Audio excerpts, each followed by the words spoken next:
DSR में सबसे बड़ी समस्या बनी हुई है भैया खरपतवार। अक्सर किसानों का समस्या आती है, डीएसआर की खेती तो कर लेते हैं, बुवाई तो कर लेते हैं, लेकिन खरपतवार को कंट्रोल नहीं कर पाते। और ये उनके सामने बहुत बड़ी समस्या रहती है, खरपतवार को कैसे कंट्रोल किया जाए। चाहे वो गेहूं बाद में उगने वाला गेहूं हो, मोथा हो, समा हो या दूसरे खरपतवार हो, सबसे बड़ी समस्या यही आ रही है किसानों को भैया कि डीएसआर में जो है खरपतवार कंट्रोल नहीं हो रहा है। तो आज इसी विषय में बात करेंगे। अगर आपने डीएसआर की बुवाई की हुई है तो आप अपने डीएसआर में कैसे जो है खरपतवार को कंट्रोल करेंगे। अभी आप ये खेत देख रहे हो, सारा का सारा डीएसआर की बुवाई है और इसमें खरपतवार भी आप देख रहे हो। लेकिन सबसे बड़ी बात, जो खरपतवार है अब धीरे धीरे मरता जा रहा है और काफी कुछ खरपतवार तो बिल्कुल मर भी चुका है और कुछ जो है मरने वाला है। तो ये किस तरह से किया गया है, क्या मैनेजमेंट किया है, क्या तरीका अपनाया है, क्या दवाई डाली है या बिना दवाई के मर रहा है, या इसमें किस तरह से इस फसल को मैनेज किया गया है जिससे खरपतवार की समस्या इस डीएसआर की फसल में देखने को नहीं मिल रही है। इसी विषय में मेरे साथ में किसान होंगे, उनसे जानकारी करेंगे कि उन्होंने ये जो फसल है वो किस तरह से की हुई है जिससे उनकी फसल में ये खरपतवार की समस्या देखने को नहीं मिल रही। इस समय मैं हरियाणा में हूँ और मेरे साथ में किसान है। पहले मैं आपका परिचय करा देता हूँ। शुभ नाम आपका? विक्रम सिंह। विक्रम जी मेरे साथ में। अभी आपकी ये जो डीएसआर से लगाई गई धान है, ये कौन सी वैरायटी है? ये 1509। 1509 है। किस दिन की लगाई गई है ये 15 मई। 15 मई। तो 15 मई से आज करीब 4-5 जून है, करीब 20-22 21 दिन की, 22 दिन की होगी। 20-22 दिन की होगी। अभी मैं इसमें खरपतवार देख रहा हूँ धीरे धीरे मरता जा रहा है। जबकि हमारे काफी किसानों की समस्या ये रहती है कि डीएसआर में जब वो बुवाई करते हैं तो सबसे बड़ी समस्या वो कहते हैं हमारे लिए खरपतवार ही होता है। तो आपने किस तरह से मैनेजमेंट किया है कि आपका ये जो है खरपतवार धीरे धीरे मरता जा रहा है? बुवाई के समय इसमें कुछ डाला था या फिर बाद में आके डाला है? इसमें बुआई के समय वो पेंडामेथिलीन की स्प्रे करी थी 1 लीटर प्रति एकड़ के हिसाब से। अच्छा। हाँ। तो अच्छा एक चीज और मुझे बताओ कि बुवाई तो इसकी सूखे में होती है? हाँ जी, इसकी सूखे में होती है। सूखे में होती है। बुआई के साथ साथ पानी लगाते हैं बाद में, मतलब बुवाई करा दी उसके बाद में पानी लगा दी। हाँ। जो आप कह रहे हो पेंडामेथिलीन का स्प्रे किया था, तो वो सूखे में ही किया था या पानी लगाने के बाद किया था? वो जब इसमें थोड़ा पैर टिकने लगता है, नरम होता है खेत, जब ही किया था। मतलब 2-1 दिन बाद हल्का सा पैर टिकने लग जाए। और जब तक अंकुरण ना हो धान का, उससे पहले मतलब अंकुर नहीं निकलना चाहिए। नहीं, उससे पहले ही किया जाता है। ये धान का अंकुर कब तक निकल आता है? जैसे हमने पहले बुवाई करी, तुरंत पानी दिया तो उसके कितने दिन जाता है? 4-5 दिन में शुरू हो जाता है। 4-5 दिन में। और पेंडामेथिलीन हम जस्ट जैसे ही पैर सहने लग जाए 1-8 दिन में, 1 या 2 दिन बाद कर देते हैं वो। कर देते हो। तो उससे जो है समस्या नहीं आती है खरपतवार की। लेकिन कभी कभी देखा है कि भाई छोटा मोटी जो दिक्कतें हैं वो तो खरपतवार वहां दब जाता है, उसके बाद भी कुछ जिद्दी खरपतवार होते हैं, समा है, तो मौसा उसके है, बाद फिर वो कर देते हैं, नॉमिनी गोल्ड कर देते हैं थोड़े दिन बाद। अगर दिखता है कि खेत में रह गया अभी तो फिर वो नॉमिनी गोल्ड करते हैं। तो आपने केवल नॉमिनी गोल्ड ही लगाया, उसके साथ में कुछ और भी लगाया था? इसमें नॉमिनी गोल्ड और ऑल मिक्स। कौन सा? All mix. नॉमिनी गोल्ड और ऑल मिक्स आपने लगाया हुआ है। तो जो है आपने नॉमिनी गोल्ड और ऑल मिक्स डाला था, तो इनकी मात्रा क्या रही थी? तो ये नॉमिनी गोल्ड 100 ml। हाँ। और ऑल मिक्स 8 ग्राम। 8 ग्राम ली। हाँ। तो ये मिक्सर जो आपने बनाया था तो करीब करीब कितना पानी लिया इसके लिए? 200 लीटर के पास। 200 लीटर के। हाँ। तो 200 लीटर करीब करीब 1 एकड़ के लिए मात्रा?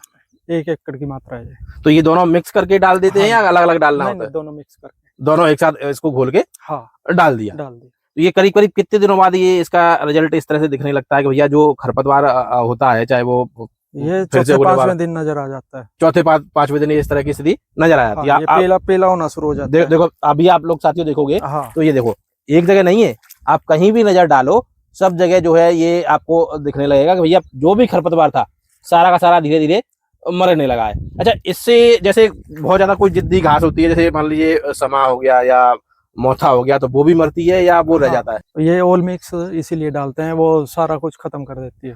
मतलब ऑल मिक्स का काम ही यही है कि वो चाहे कितना भी जिद्दी घास हो, खरपतवार हो, सब कुछ खत्म कर देती है। तो ये जैसे नमी में स्प्रे करते हैं, उसके बाद ये खेत सूख जाता है, तो फिर दोबारा फिर उसमें पानी दे, तो जैसे जैसे नमी बनी रहेगी तो ये खरपतवार पूरी तरह खत्म हो जाएगा। मतलब नमी खत्म नहीं हमें होने देनी है। नहीं, ऐसा नहीं कि भाई हमने दवा मार दी और उससे पहले 2 दिन पानी लगाया था तो नमी तो है, तो ऐसा नहीं, तीसरे-चौथे दिन फिर से पानी लगा देना है। नमी बहुत जरूरी है। मतलब दवा लगाने के दूसरे-तीसरे दिन फिर पानी लगातार देना है, जिससे नमी बनी रहे।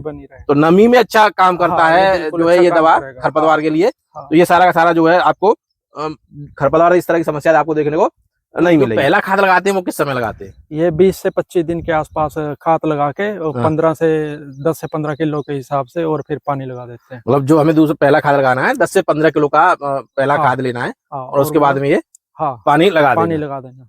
तो ये 20 से 25 दिन के बाद 20 से 25 दिन के बाद।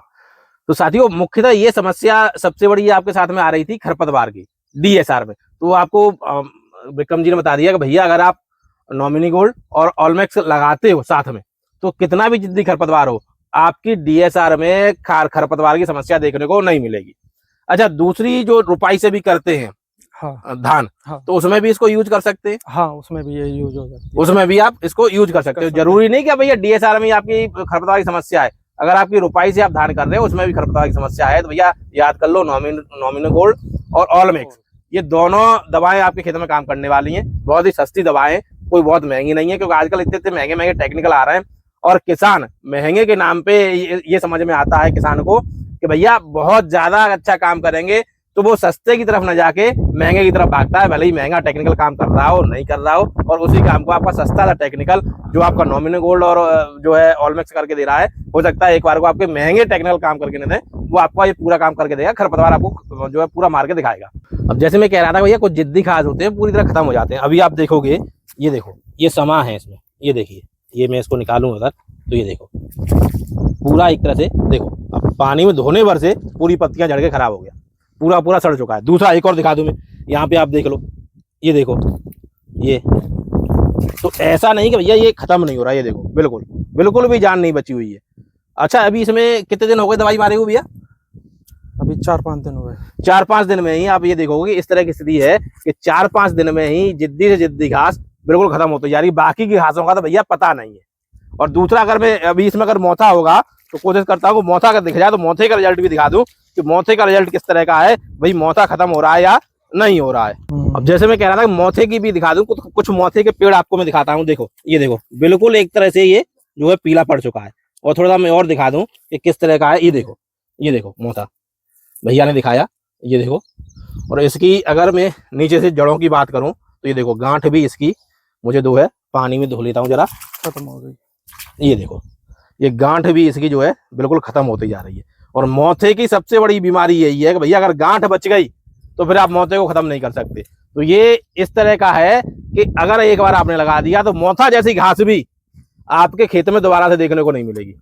तो भैया DSR में आप इस तरह से अपने खरपतवार का नियंत्रण कर सकते हैं, जैसे विक्रम भाई ने किया हुआ है, और पूरी तरह से ये खरपतवार से विहीन है और पूरा खत्म होता जा रहा है। आगे आने वाले समय में एक भी खरपतवार देखने को नहीं मिलेगा। तो इस तरह की वीडियोस की लगातार आप हमारे चैनल को देखते रहें। चैनल पर पहली बार है, कृपया चैनल को सब्सक्राइब करें, वीडियो को लाइक और शेयर करें।